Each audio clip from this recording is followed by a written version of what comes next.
रक्तमयी हवेली। गहरे जंगल के बीचों बीच एक पुरानी उजड़ी हुई हवेली खड़ी थी। स्थानीय लोग इसे रक्तमयी हवेली के नाम से जानते थे। अजय, रोहन और सिया ने इस हवेली के रहस्यों को जानने की ठानी और एक रात वहां जाने का फैसला किया।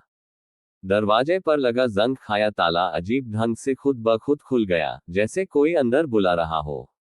जैसे ही वे अंदर गए, हवेली के भीतर अजीब सन्नाटा था, लेकिन दीवारों पर खून के धब्बे दिख रहे थे। अचानक दरवाजा जोर से बंद हो गया और ठंडी हवा उनके शरीर को झंझना गई।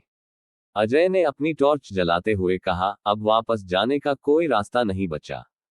सिया की नजर एक पुरानी तस्वीर पर पड़ी जिसमें एक अजनबी औरत थी, जिसकी आंखें उनके आने के साथ ही लाल हो गईं। रोहन ने तस्वीर को ध्यान से देखा और तभी औरत के होंठ हिलने लगे, जैसे वह कुछ फुसफुसा रही हो। सिया ने घबराकर पीछे हटते हुए कहा, ये तस्वीर, ये जिंदा लग रही है। अजय ने तस्वीर के करीब जाकर देखा, तभी एक ठंडी हवा उनके कानों के पास से गुजरी और किसी के फुसफुसाने की आवाज आई। रोहन ने दीवार पर लगी तस्वीर को हाथ लगाने की कोशिश की, तभी अचानक एक जोरदार चीख हवेली में गूंज उठी। वे तीनों घबराकर पीछे हटे, तभी तस्वीर अचानक खुद ब खुद जलने लगी और उसकी राख हवा में उड़ने लगी। हमें यहां से निकलना चाहिए, सिया ने कांपती आवाज में कहा। अजय ने दरवाजे की ओर भागने की कोशिश की, लेकिन दरवाजा अब पत्थर की तरह जम चुका था। रोहन ने सीढ़ियों की ओर इशारा किया, हमें ऊपर देखना होगा, शायद कोई और रास्ता मिले। वे तीनों भारी कदमों से ऊपर चढ़ने लगे, सीढ़ियों की हर लकड़ी उनके कदमों के नीचे कराह रही थी।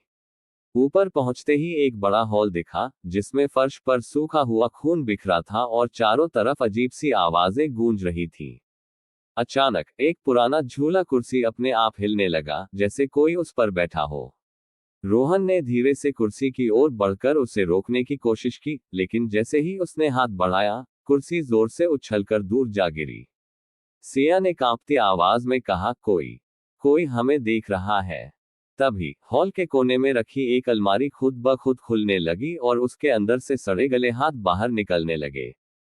सिया, अजय और रोहन हॉल के कोने में खुद ब खुद खुलती अलमारी को देखकर सिहर उठे। सड़े गले हाथ धीरे धीरे बाहर निकल रहे थे, उनकी उंगलियां हिल रही थी जैसे किसी को पकड़ने के लिए बढ़ रही हो। अजय ने अपनी टॉर्च उस ओर घुमाई तो अचानक एक डरावना चेहरा उन हाथों के बीच से झांकने लगा। सिया ने चीखते हुए रोहन का हाथ पकड़ लिया, हमें यहां से भागना होगा। अचानक अलमारी से एक भूतिया आकृति निकली और हवा में तैरने लगी, उसकी आंखों से खून टपक रहा था। हवेली के अंदर जमीन हिलने लगी और खिड़कियां जोर जोर से धड़धड़ाने लगी। रोहन ने जल्दी से एक पुरानी लकड़ी का टुकड़ा उठाया और उस भूतिया आकृति पर फेंक दिया, लेकिन वह उस पार निकल गया। अचानक हवेली के छत से एक और चीख निकली और एक भारी चीज जमीन पर आ गिरी।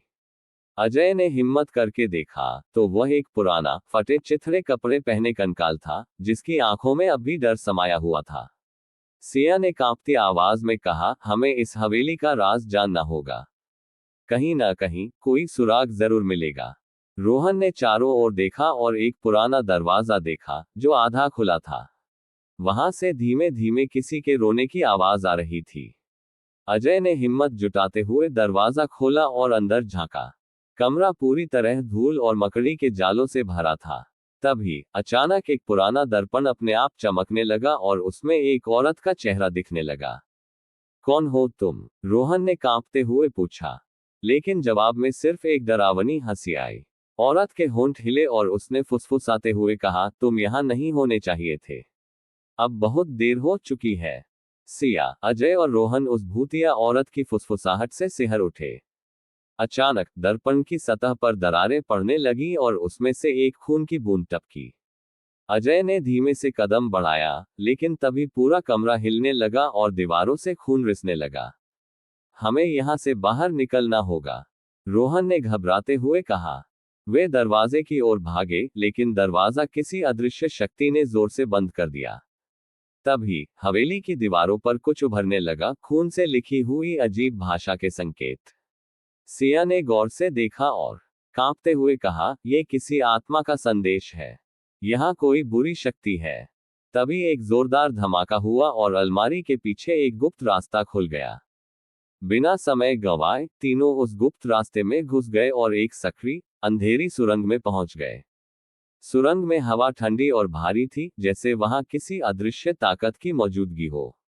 अचानक सुरंग की दीवारों पर हजारों सफेद हाथ उभरने लगे, जो उनकी ओर बढ़ रहे थे।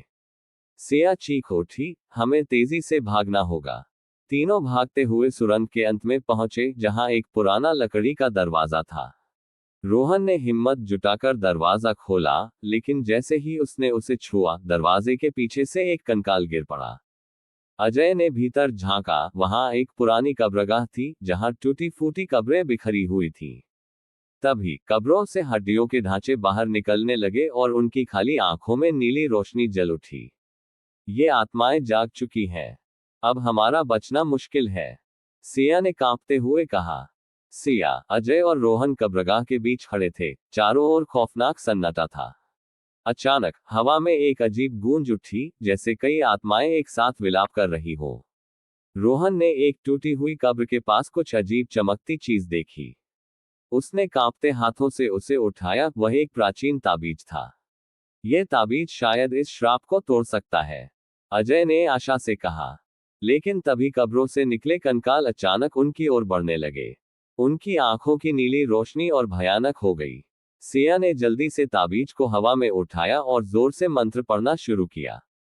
अचानक हवेली जोर से हिलने लगी, दीवारों से चीखने की आवाजें आने लगी और आत्माएं तड़पने लगी।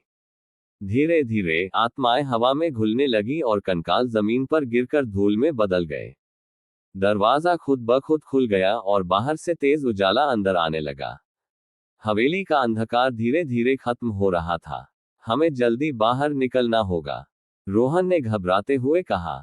तीनों दौड़ते हुए हवेली के बाहर आए और जैसे ही उन्होंने पीछे मुड़कर देखा, पूरी हवेली जल उठी और राख में बदल गई। सिया ने ताबीज को देखा और बुदबुदाई, आखिरकार इस श्राप से मुक्ति मिल गई। अजय ने गहरी सांस ली, ये जगह अब कभी किसी को डराएगी नहीं। सुबह की पहली किरण उनके चेहरों पर पड़ी। भयावह रात अब पीछे छूट चुकी थी। कहानी समाप्त हुई। दोस्तों, वीडियो अच्छी लगी हो तो लाइक, कमेंट और चैनल को सब्सक्राइब करना ना भूलें। धन्यवाद।